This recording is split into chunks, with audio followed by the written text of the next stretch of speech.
অপু বিশ্বাস ডিভোর্সের এত বছর পরেও আজকে প্রায় ৮-৯ বছর হয়ে গেছে। এখন যদি উনি বিয়ে করতেন তাহলে ওনার আরও ৩-৪টা বাচ্চা-কাচ্চা হয়ে যাইতো। তো উনি তো পাত্র খুঁজে পায় নাই দেখে বিয়ে শাদী করতে পারে নাই। এখন উনি যে ধরনের কথা টকশোতে এসে বলতেছে বারংবার, এতে করে কিন্তু উনি শাকিব খানকেই ছোট করতেছে। কারণ পরকীয়া তো আসলে একা, একা করা যায় না। প্রেম, ভালোবাসা একতরফা হইতে পারে। কিন্তু পরকীয়া তো এখানে ২ জন ইনভলভ থাকতে হয়।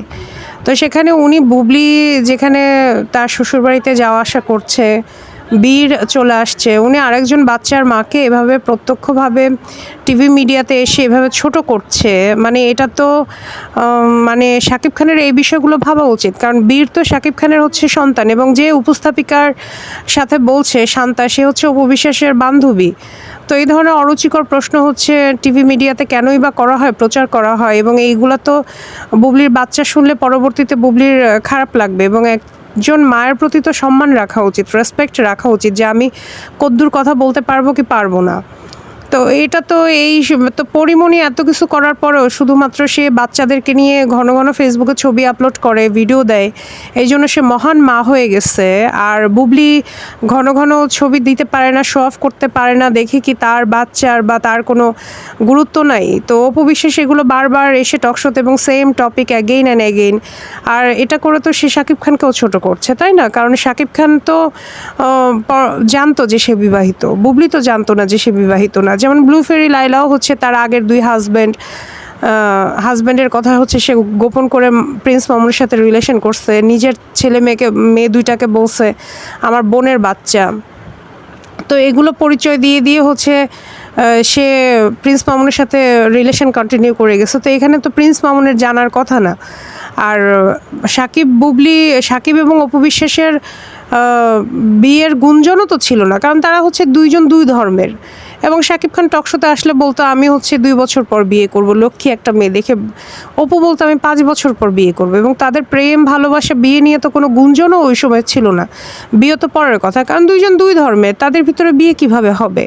সো আমরা তো ওই জিনিসটাও দেখতাম না। এবং ওই সময় অপু বিশ্বাস যে ধরনের অভিনয় করতো, মুভি করতো, আমরা কাইন্ড অফ হচ্ছে বিরক্ত ছিলাম, মানে যায় না কেন? এবং ওই 2014, 15, 16তে অপু বিশ্বাস যে ছবিগুলো আপলোড করছে তার ফেসবুকে, old pic, good night friends, ওখানে কমেন্টগুলো দেখেন, ম্যাক্সিমাম কমেন্টই হচ্ছে এরকম যে এই মেয়ে যদি নায়িকা হয় তাহলে আমাদের দোষ কোথায়? এই মেয়ে তোর জন্য হচ্ছে আমাদের হল বন্ধ হয়ে গেছে, এই শাবনূর কেন মোটা হয়ে গেল, পূর্ণিমা কেন বিয়ে করে ফেললো, এই ধরনের কমেন্ট কিন্তু ছিল। এবং পরকীয়ার যে বিষয়টা, জায়েদ খানের সাথে অপু বিশ্বাসের যে পরকীয়া ছিল, এটা তো শাকিব খান টিভি মিডিয়াতে এসে সরাসরি প্রত্যক্ষভাবে বলছে। তো এত কিছুর পরেও আসলে নিজের দোষ ঢাকার জন্য আপনি যখন নিজের দোষের মানে যখন ভ্যালিডিটি আপনি দিতে পারতেছেন না, তখন আপনি অন্যের দোষকে হাইলাইট করতেছেন। আর এখানে দোষের কী আছে? বিয়ে করছে, এখন তো তারা বিবাহিত কাপল। এখন এখানে আপনি শুধু শুধু এইসব কথাগুলো বলে তো আপনি বুবলিকেই ছোট করছেন না, তার বাচ্চা এবং শাকিব খানকেও ছোট করছেন। এবং ওই সময় তো আপনার মার্কেট ওরকম ছিল না, কারণ আপনার যে পরিমাণ ব্রণ ছিল আপনার মুখে, ঈদের সময় আপনার গান যদি টিভিতে আসতো সাথে সাথে হচ্ছে হয় চ্যানেল পাল্টাই ফেলতাম, নাহলে অন্যদিকে মনোযোগ সরাই নিতাম। কারণ স্ক্রিন দেখলেই হচ্ছে গা ঘিন ঘিন করতো। মানে এরকম মুখে ব্রণ, মানে আপনার ব্রণের ওজনই হবে 2-3 কেজি এরকম। মানে কী যে বিশ্রী লাগতো দেখতে, মানে শাকিব খান কেমনে টাচ করতো, মানে এটাই ভাবতে খুব খারাপ লাগে, মানে অবাক লাগে যে মানুষের তো রুচিও লাগে এরকম একটা মানে মানুষকে টাচ করতে।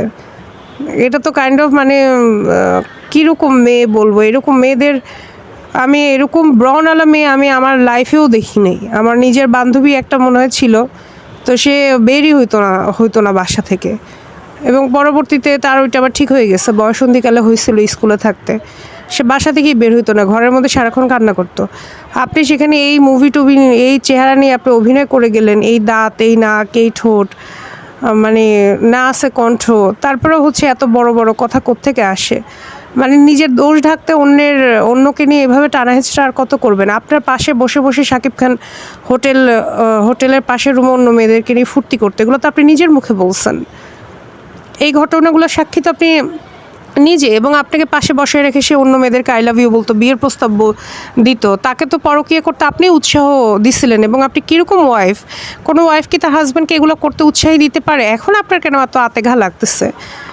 সমস্যা হচ্ছে প্রেম তো অনেকের সাথে করা যায়, বিয়ে তো সবাইকে করা যায় না, অন্তত ম্যাচিউরড বয়সে। শাকিব খান যে টাইমে বুবলিকে লাইফে গ্রহণ করছে সেটা শাকিব খানের সবচেয়ে গোল্ডেন মোমেন্টে সে যখন পা দিচ্ছিল তখনকার কথা। শিকারীর মতো অভিনয় করছে, সে তার লুক পুরোপুরি চেঞ্জ করে ফেলছে, তখন শাকিব খান বুবলিকে চয়েস করছে তার ম্যাচিউরড বয়সে এসে। তো সেটা আপনি হজম করতে পারছেন না। এর আগে যত মেয়ের সাথে করছে সে ওরকম বিয়ে করার মতো কাউকে খুঁজে পায়নি, বা তাকে শাকিব খানকে মুগ্ধ করতে পারেনি, এই জন্য শাকিব খান বিয়ে করেনি। কিন্তু ফাইনালি হচ্ছে বুবলিকে বিয়ে তো সবাইকে করতে পারে না। বিয়ের ক্ষেত্রে তো মানুষ অনেক কিছু ভেবে চিন্তে বিয়ে করে, তাই না? প্রেম তো করাই যায়, কিন্তু বিয়ের ক্ষেত্রে তো অনেক কিছু ভেবে চিন্তে তারপর হচ্ছে বিয়ে করে। যদি সেটা লাভ ম্যারেজ হয় সেক্ষেত্রেও করে, লাভ ম্যারেজ না হলেও সেক্ষেত্রেও করে। অ্যাটলিস্ট মনের মিল থাকা লাগে যে না, এই মানুষটাকে যে আমি আমার সারা জীবন পাশে রাখবো, কী কী কারণে রাখবো, এইটুকু হিসাব তো করে। রিলেশন করার ক্ষেত্রে হয়তো কারো হাসি সুন্দর, কারো দেখতে সুন্দর, বা অন্যান্য অনেক কিছু হয়তো দেখে। যাই হোক, সেগুলো আমি এত মানে সম্পর্ক বিশারদ না, আমার এগুলো বলার দরকার নেই। মোট কথা হচ্ছে আপনার নিজের তো যোগ্যতাই নাই একটা মানুষকে ধরে রাখবেন। আর আপনি যে পাথর ছুঁড়ে যে কথাটা আপনি বলছেন মৃত্যুদণ্ড দেওয়ার কথা, এগুলো তো আমাদের ইসলামিক রুলস। তো সেই হিসেবে তো সেটা বুবলি না, সেটা তো হচ্ছে শাকিব খানের প্রাপ্য। আপনার ভাষ্য মতে দুইজনেরই প্রাপ্য। আর সেখানে শাকিব খান তো জানতো সে বিবাহিত।